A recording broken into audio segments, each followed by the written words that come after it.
So you're probably here because you're dreaming of winning the Türkiye Bursları Scholarship. And who wouldn't? It's one of the best scholarship programs on the planet. But here's the thing you need to know right from the start. This isn't just about getting good grades and writing a nice essay. Not at all. It is a high-stakes game with a very specific set of unwritten rules. And I'm here to give you the playbook. Okay, first, let's just wrap our heads around the sheer scale of this thing. Every single year, the program gets over 165,000 applications. And that's from pretty much every country you can think of. Just let that number sink in for a second. This is a massive, massive global competition. And out of all those applicants, how many actually get the scholarship? Well, only about 5,000. So you have this huge, wide funnel at the top, and it narrows down to a tiny little point at the bottom. The competition is, to put it mildly, absolutely ruthless. When you do the math, that works out to a pretty brutal 3% success rate. But hey, don't let that number scare you off. Seriously. Because understanding the game is the first step to winning it. And in this explainer, we're basically handing you the blueprint to do just that, to beat those odds. All right, first section. The single biggest mistake people make, and I mean almost everyone, is completely misunderstanding what this program is all about. To even have a chance, you have to get one thing straight in your head. This is not a charity. What it really is, at its core, is, and this is a direct quote, a sophisticated, high-stakes instrument of Turkish foreign policy. Think about that. This isn't about giving away free education out of the goodness of their hearts. It's a strategic investment. And once that clicks for you, every other part of the application process suddenly makes perfect sense. It all comes down to one concept: soft power. The scholarship is designed to recruit and cultivate future leaders. You could even call them agents of influence, who will one day go back to their home countries with a really positive view of Turkey and, help build partnerships. They aren't just funding students. They are investing in their future allies. It's a long game. Okay, so if they're on the hunt for future leaders, how do they actually find them in that massive pile of applications? Let's dive into the selection algorithm because it is about way, way more than just having perfect grades.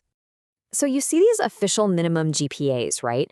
A 70% for undergrad, 75% for a master's. Honestly, you should think of these as just the entry ticket to the concert. It gets you in the door, sure, but it does not get you a front row seat. In the really competitive countries, these numbers are nowhere near enough to make you stand out. And this right here perfectly illustrates what I like to call the social activity multiplier. Imagine two candidates. On one hand, you have the grade merchant with a stellar 95% GPA but absolutely zero social impact. On the other, you have the future leader with a respectable 82% GPA, but they founded a local NGO. Who do you think the committee is going to choose? Every single time they will bet on the leader. Why? Because that person is a far better long-term investment for their soft power goals.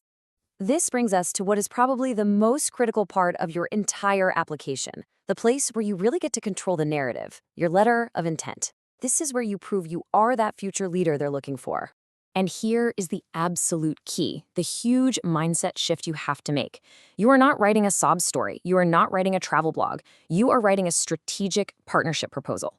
You're not some passive person asking for a handout. You are an active partner with a plan. And this just shows the difference so clearly. The failing essay, the generic one, is all about consumption. I love Turkish TV shows and I really need the money.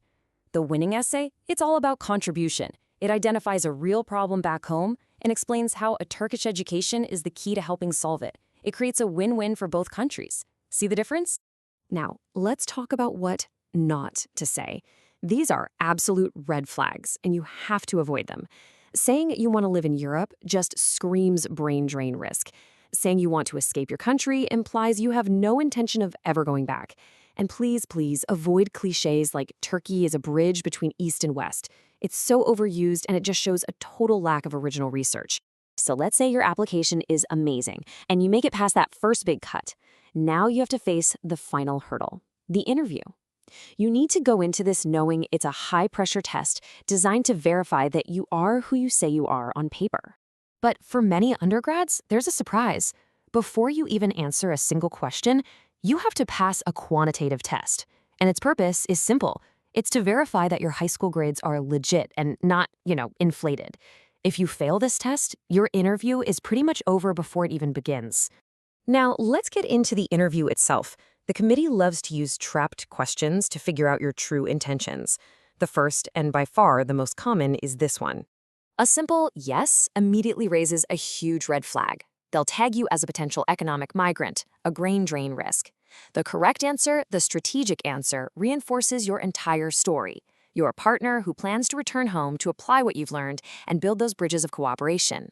And here's another classic trap question. What they're really testing here is whether Turkey is your genuine first choice, or if you're just settling because it's your backup plan. Answering that it was too expensive or that you got rejected from other places just confirms their suspicions.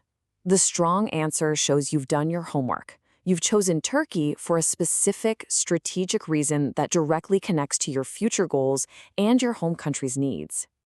All right, we're in the home stretch. Let's talk about the single most effective strategy for maximizing your chances of getting accepted, and it's something very few applicants even consider. I call this the prestige trap. Almost everyone applies to the same handful of big, famous universities in Istanbul and Ankara. And when you do that, you are intentionally placing yourself in the most hyper-competitive pool possible, going up against the absolute global elite. So the winning move is what I call the Anatolian strategy.